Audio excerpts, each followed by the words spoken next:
Nous vivons dans un monde de plus en plus connecté. Objets connectés, maisons connectées, villes connectées. Mais qui dit connecté dit toutes sortes de capteurs, comme les capteurs de température, d'humidité, de pression et bien d'autres encore. Malgré la faible consommation énergétique de ces composants, leur augmentation exponentielle entraîne parallèlement une augmentation de la consommation d'électricité dans le monde. Nous sommes dans une ère où la question énergétique est extrêmement importante. Dans ce contexte, devons-nous utiliser nos moyens actuels pour alimenter ces objets connectés? Les énergies fossiles, un peu ringards et trop polluantes.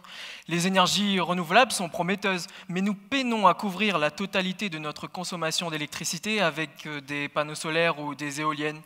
Certaines applications se situent dans des endroits difficiles d'accès et ne peuvent pas être branchées. Doit-on utiliser des piles, des batteries qui ne sont pas respectueuses de l'environnement? Pour ne pas ajouter une charge supplémentaire au réseau électrique, il existe un moyen de récupérer de l'énergie qui, en temps normal, serait perdue dans l'environnement. Prenons les ondes électromagnétiques. Nous sommes actuellement entourés d'ondes électromagnétiques. Les bornes Wi-Fi, le Bluetooth, la 4G, le GSM, Radio Freedom.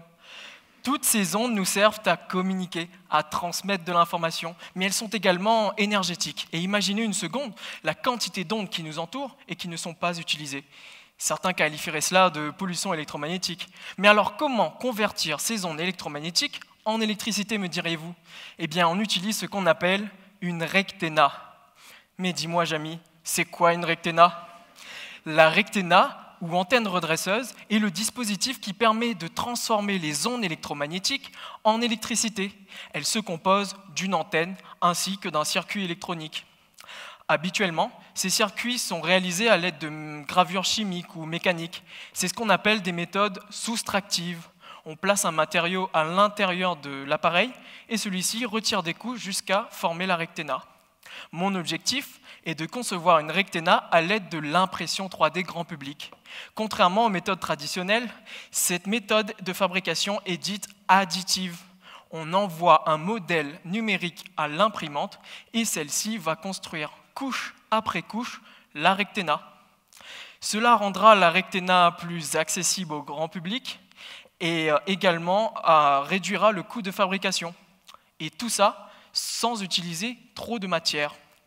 Pour ce faire, j'utilise des logiciels de simulation électromagnétique ainsi que des modèles mathématiques afin de concevoir la recténa la plus efficace possible, tout en prenant en compte les avantages et inconvénients de l'impression 3D.